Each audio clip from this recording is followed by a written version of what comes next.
Nosso assunto ainda é a importância da Bíblia. E o Dia da Bíblia é celebrado, como é sabido, no segundo domingo do mês de dezembro. Foi criado em 1549, na Grã-Bretanha, pelo bispo Cranmer, que incluiu a data no livro de orações do rei Eduardo VI. O Dia da Bíblia foi criado para que a população intercedesse em favor da leitura da Bíblia. Hoje parece que nós estamos precisando fazer a mesma coisa, né? No Brasil, a data começou a ser celebrada em 1850, quando chegaram da Europa e Estados Unidos os primeiros missionários evangélicos. Porém, a primeira manifestação pública aconteceu quando foi fundada a Sociedade Bíblica do Brasil, em 1948, no Monumento do Ipiranga, em São Paulo. Desde dezembro de 2001, a data passou a integrar o calendário oficial do país pela Lei Federal 10.335, que instituiu a celebração do Dia da Bíblia em todo o território nacional. Hoje pela manhã nós dissemos que um dos nossos alvos é que todos, se ainda não têm o hábito, adquiram esse hábito de ler a Bíblia diariamente. Por quê? Dissemos porque não há como viver uma vida vitoriosa sem que você o faça, sem que você conheça a vontade de Deus e busque viver dentro desta vontade. Por essa razão, mais uma vez, nós voltamos a enfatizar o tema, a importância da Bíblia. Hoje pela manhã nós vimos que a Bíblia é importante, primeiro porque revela a origem de todas as coisas criadas, segundo porque ela revela a origem do homem, terceiro porque revela o propósito de Deus para o homem na terra e na eternidade, em quarto porque revela o destino do que crê em Jesus após a morte, que crê em Jesus, como é esquisito isso, porque revela o destino do que crê em Jesus, o destino dele depois da morte, quando ele, antes de morrer, crê em Cristo naturalmente, né? Em quinto, porque revela o destino final do mundo e os critérios pelos quais Deus julgará todos os homens. Em sexto lugar, porque revela aos homens o caminho para uma vida diária bem-sucedida. Em sétimo lugar, porque revela o único padrão pelo qual devem ser aferidas toda a doutrina e conduta dos homens. Agora nós vamos ver como a Bíblia veio a existir. A Bíblia veio a existir por uma intervenção sobrenatural de Deus, um verdadeiro milagre, o fato da Bíblia ser o que ela é hoje. Primeiro, como vocês viram no vídeo que passou há pouco, foi passado há pouco, que 40 homens inspirados por Deus escreveram os 66 livros que compõem a Bíblia. Em segundo lugar, todos os homens que escreveram a Bíblia fizeram-no independentemente um dos outros. Não houve relação entre um e outro, não houve consulta entre um e outro, cada um estava no seu canto, em lugares mais distantes, mais diversos, e cada um escreveu aquilo que Deus mandou e levou cada um a escrever. E aquilo que um escreveu não entra em contradição com o que o outro escreveu. Em terceiro lugar, os livros que compõem a Bíblia foram escritos ao longo de 15 séculos, como vocês viram também, aproximadamente entre os anos 1400 anos antes de Cristo e 100 anos depois de Cristo. Quem escreveu a Bíblia começou a ser escrita por Moisés. Isso ocorreu 1400 anos antes de Cristo. Possivelmente o último a escrever, o último livro da Bíblia, terá sido João, na ilha de Patmos, quando ele tinha por volta de 95 anos de idade. Em quarto lugar, Vocês viram também no vídeo, a Bíblia foi escrita em 3 línguas diferentes: o hebraico, o aramaico e o grego. O Velho Testamento foi escrito no hebraico, e algumas partes do Velho Testamento foram escritas em aramaico. O aramaico é a língua original dos arameus. E para você ter uma ideia, o aramaico tem como base o nome de Aram, região antiga do centro da Ásia. Eu queria que você visse aí Gênesis 25, 19.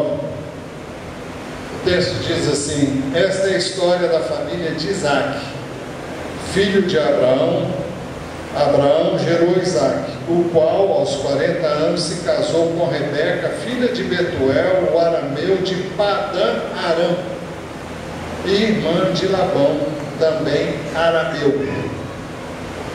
E então o aramaico tem origem nessa região onde Abraão viveu e onde ele foi buscar, mandou buscar uma esposa para Isaac, e onde mais tarde Isaac mandou buscar esposa para seu filho Jacó. Aliás, mandou que Jacó fosse lá e ficasse lá uns tempos. Ele acabou casando e tendo filhos lá. O outro slide mostra um mapa. Olha, Abraão primeiramente saiu. Eu queria ter aquela lanterninha aqui, mas eu esqueci de trazer. Vocês estão vendo Ur dos Caldeus aqui embaixo? Então aqui era o lugar original onde Abraão nasceu. Ele com seu pai saiu e foi para Padã Aram. Está vendo lá em cima? Padã Aram. De lá ele saiu e veio para Canaã. E aqui nós temos algumas cidades de Canaã. Temos Siquém, é onde Abraão veio parar, Jacó veio parar também nas suas andanças e peregrinações. Então, lá em cima, é só apertar aqui.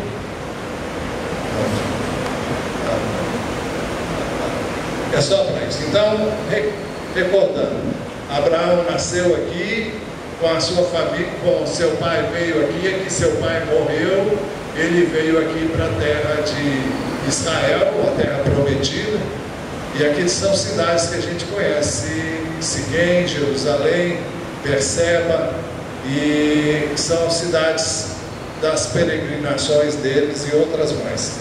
É um mapa que eu vou mostrar. O aramaico foi a língua administrativa e religiosa de diversos impérios da antiguidade, além de ser o idioma original de várias partes de alguns livros da Bíblia e do Talmud. Talmud era um livro que tinha o registro de várias tradições do povo judeu. Os seguintes textos foram escritos no aramaico, muito poucos: Gênesis 31, 47, 2 palavras; Esdras 4, 8 até o capítulo 6, verso 18, capítulo 7, do verso 12 ao 26, Jeremias, o único verso, capítulo 10, versículo 11, e Daniel, capítulo 2, 4 até o capítulo 7, verso 28. São os únicos textos escritos em aramaico. Jesus falava em aramaico. No tempo de Jesus, grande parte da população falava aramaico também, além do hebraico, e além do grego, também se falava no tempo de Jesus. E como o grego era a língua mais conhecida, então o Novo Testamento foi escrito em grego, chamado koiné. O que é o grego koiné? O grego koiné era um grego sem preocupação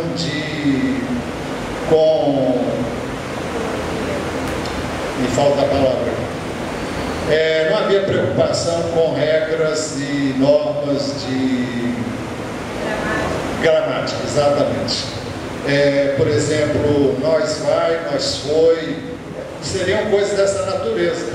Foi com esse grego que o Novo Testamento foi escrito. E vocês vão entender melhor isso, talvez isso escandalize você. Hoje nós temos uma Bíblia que não tem nenhum erro do ponto de vista gramatical, mas foi escrito assim da maneira mais simples e desataviada que alguém possa imaginar. Em quinto, a Bíblia foi escrita em 3 continentes: África, Ásia e Europa. Moisés escreveu no norte da África, quando ele estava no Egito. A Bíblia começou a ser escrita lá. E depois na Terra Prometida, na Ásia. A maior parte da Bíblia foi escrita na Ásia, onde está Israel. Paulo escreveu suas cartas, algumas cartas dele foram escritas na Ásia, outras na Europa. Bem, em sexto lugar, os homens usados por Deus para escreverem a Bíblia exerceram as mais diferentes funções e tinham diferentes qualificações. Vocês viram isso no vídeo que foi passado, mas, por exemplo, Moisés era um homem culto, foi educado na corte de Faraó, recebeu a melhor instrução, o melhor preparo que alguém poderia receber na época. Então era um homem muito culto para o contexto em que ele viveu. Hebreus capítulo 11 diz assim: pela fé, Moisés, já adulto, recusou ser chamado filho da filha de Faraó, preferindo ser maltratado com o povo de Deus a desfrutar os prazeres do pecado durante algum tempo. Por amor de Cristo, considerou sua desonra uma riqueza maior do que tesouros do Egito, porque contemplava a sua recompensa.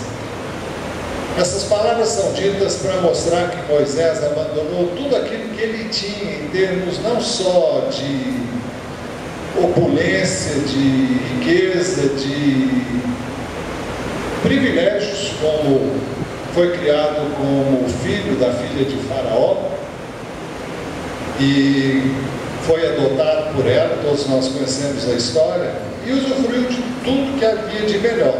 Ele abriu mão disso tudo para poder andar com o seu povo e veio a ser chamado por Deus para libertar o povo que estava no Egito.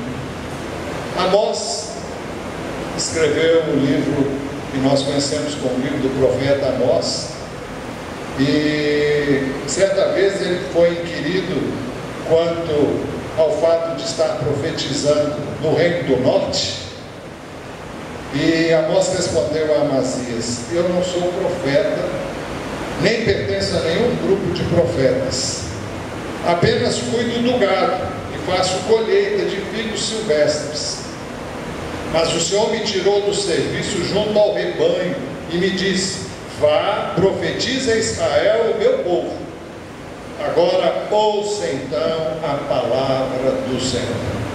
O que Amós está dizendo é o seguinte: olha, eu não busquei ser o que eu sou hoje, eu não busquei fazer o que eu faço, eu não me preparei para ser isso, mas Deus mandou: vá e profetize para o meu povo. E ele foi e profetizou com autoridade quem é profeta. Davi foi pastor de ovelhas e também rei de Israel. Todos nós conhecemos um cântico da não sei o que Ferber, como é que é o nome dela? Ludmila Ferber. E ela canta: eu te tirei de detrás das malhadas. Vocês lembram desse cântico? Eu te chamei, como é que é? Te chamei, filho meu, tá bom. Pois é. Onde é que ela se inspirou para isso? O texto é 2 Samuel, capítulo 7, verso 8.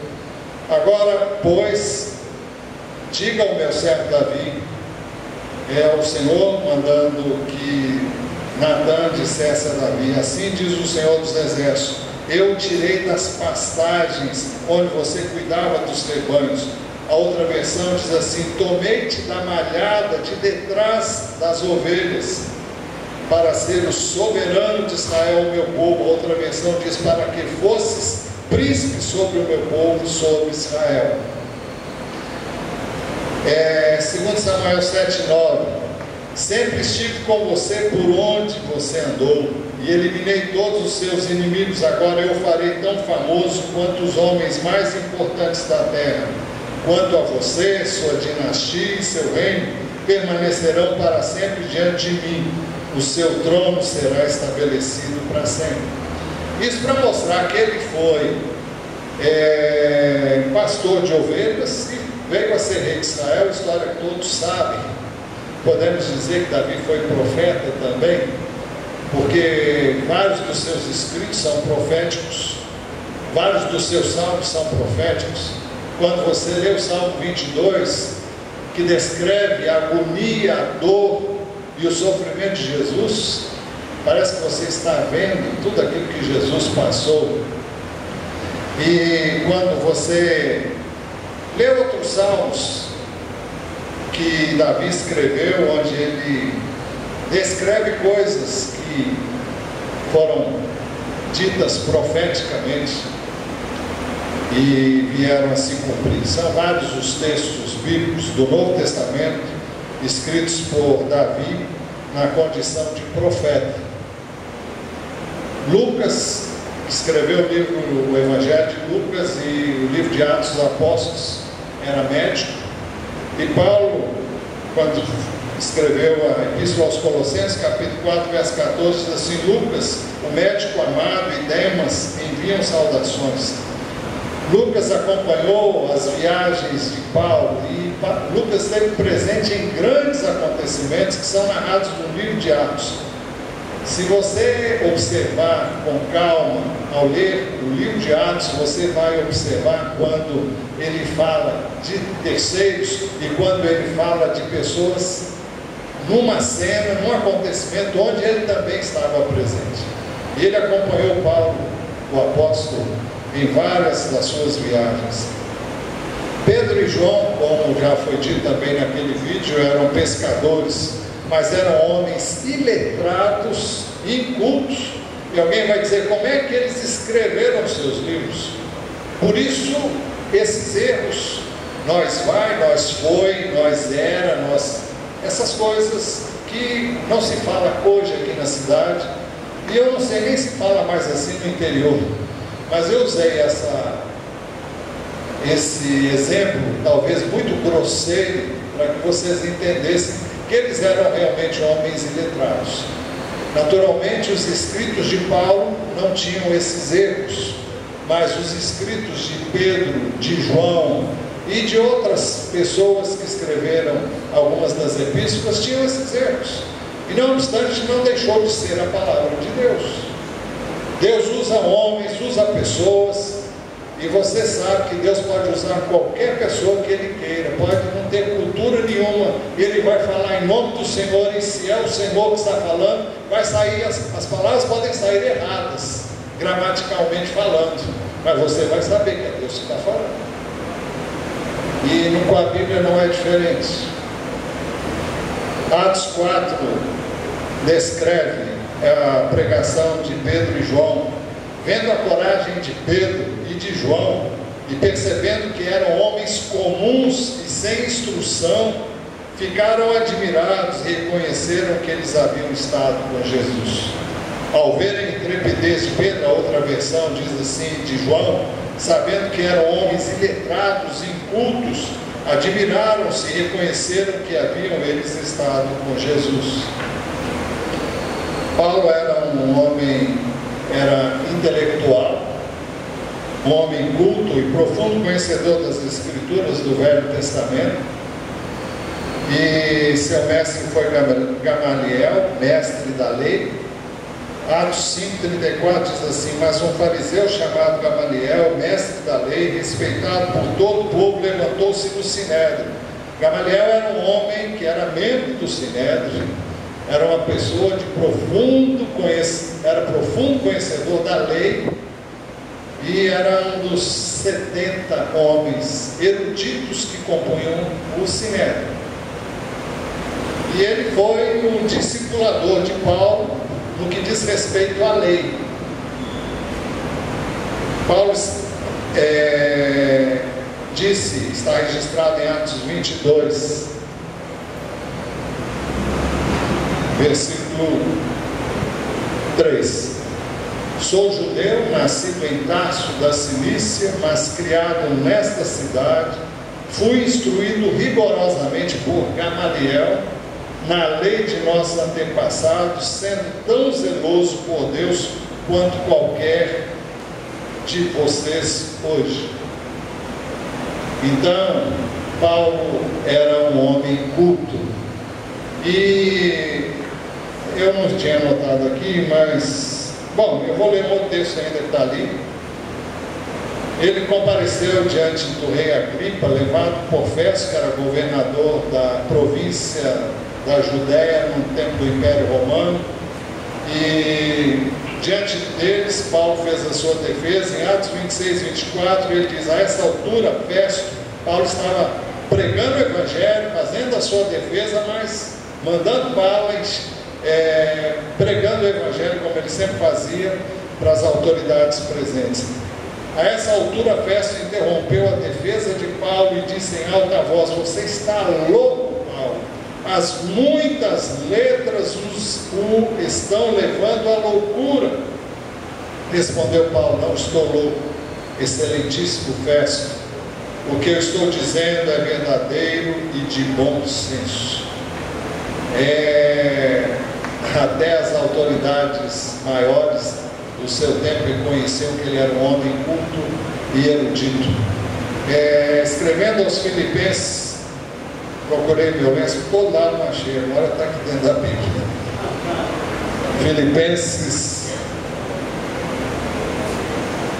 Filipenses capítulo 3, diz assim no verso 2, no verso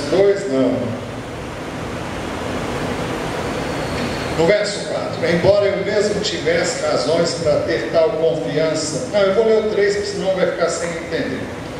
Pois nós é que somos a circuncisão, nós que adoramos pelo Espírito de Deus e que nos gloriamos em Cristo e não temos confiança alguma na carne, ou seja, em si mesmo.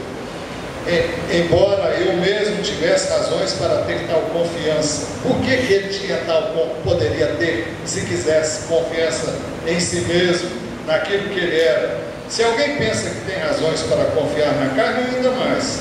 Circuncidado ao 8º dia de vida, pertencente ao povo de Israel, da tribo de Benjamim, verdadeiro hebreu, quanto à lei fariseu, quanto ao zelo perseguidor da igreja, quanto à justiça que há na lei, irrepreensível. Mas o que para mim era lucro, passei a considerar como perda por causa de Cristo. Mas o que isso considero tudo como perda, comparado com a suprema grandeza do conhecimento de Cristo, Jesus, meu Senhor, por quem perdi todas as coisas e as considero como esterco para poder ganhar Cristo. Paulo conheceu a Cristo e toda a sua erudição, toda a sua cultura, ele pôs de lado, porque o que ele queria conhecer era Cristo. E ele passou a admirar Cristo de tal maneira, de tal modo, que toda a bagagem cultural que ele tinha, ele considerou como nada. Sobretudo o conhecimento que ele tinha do judaísmo e a prática do judaísmo em si mesmo. Em 7º lugar, alguns homens escreveram, eu não vou demorar não, viu? Alguns homens escreveram vários livros, outros escreveram apenas um. O apóstolo Paulo escreveu 13 ou 14 epístolas. Por que 13 ou 14? Cá com os meus botões, eu tenho minhas dúvidas se ele não escreveu também Hebreus. Ninguém diz que ele escreveu Hebreus. Ninguém tem coragem, nem eu tenho coragem de dizer ele escreveu, porque não há como saber.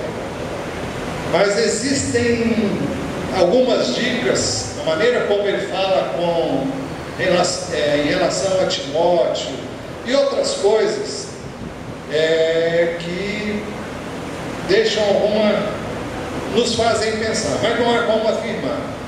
Mas com certeza ele escreveu Romanos, 2 Coríntios, Gálatas, Efésios, Filipenses, Colossenses, 1 e 2 Tessalonicenses, 1 e 2 Timóteo, Tito e Filemão. E eu creio, aqui no meu coração, é coisa do Paulo, que Paulo também teria escrito Hebreus, mas não sei, não posso afirmar que é, porque a Bíblia não diz, então eu fico calado. Fico calado não, já falei. Moisés escreveu 5 ou 6 livros, e aí vem a questão semelhante. Ninguém tem dúvida que ele escreveu Gênesis, Êxodo, Levítico, Números e Deuteronômio. Mas há quem pense que ele escreveu Jó, porque Jó teria sido escrito na mesma época, mas são conjecturas e não se pode afirmar com certeza que foi. Na realidade ninguém sabe quem escreveu, mas é uma literatura talvez bem próxima dessa época em que foi escrito o livro, ou talvez até antes, se não foi Moisés, até bem antes de Moisés. O apóstolo João escreveu 5 livros: o Evangelho, que leva o seu nome, a primeira, a segunda e a terceira epístola, e o livro de Apocalipse, que ele escreveu quando estava na ilha de Patmos. Pedro escreveu 2 epístolas, os demais escreveram apenas um livro. 8º lugar. O mais fantástico é que hoje, ao examinarmos a Bíblia, temos um todo do qual cada livro é uma parte do todo e uma parte indispensável para a perfeita compreensão da revelação de Deus. O que mais impressiona-nos é que quando você lê em Gênesis, tem a sua confirmação lá em Apocalipse. Vocês que estão lendo a Bíblia diariamente, têm visto os que leram. Já terminamos de ler Ezequiel? Não sei, já?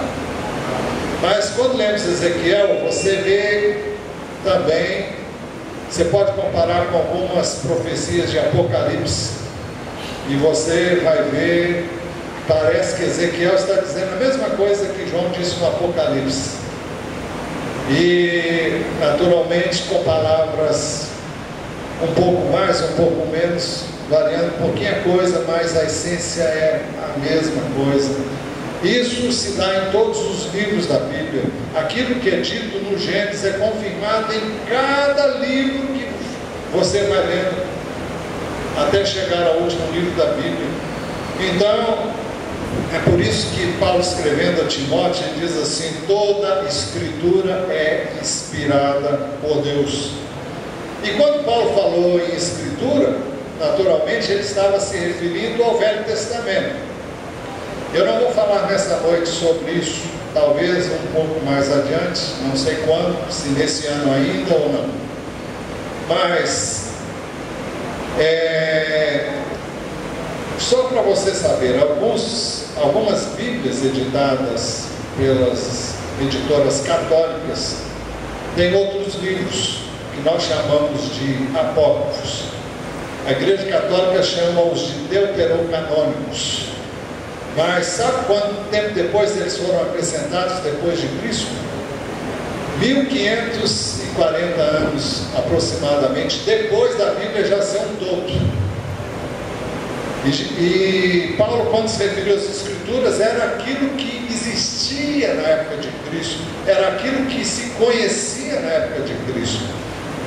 Então essa é a Bíblia dos judeus até hoje, e essa é a Bíblia que nós evangélicos aceitamos como palavra de Deus.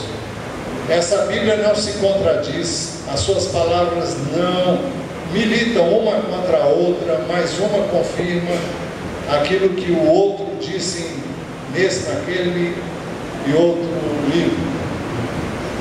Então eu queria que vocês pensassem isso. Olha, um livro que tem 66 livros, tem escrito em 1500, ao longo de 1500 anos, ou seja, 15 séculos, por pessoas de várias culturas, em lugares mais diversos, isso vir a se tornar uma única obra, isso é dedo de Deus.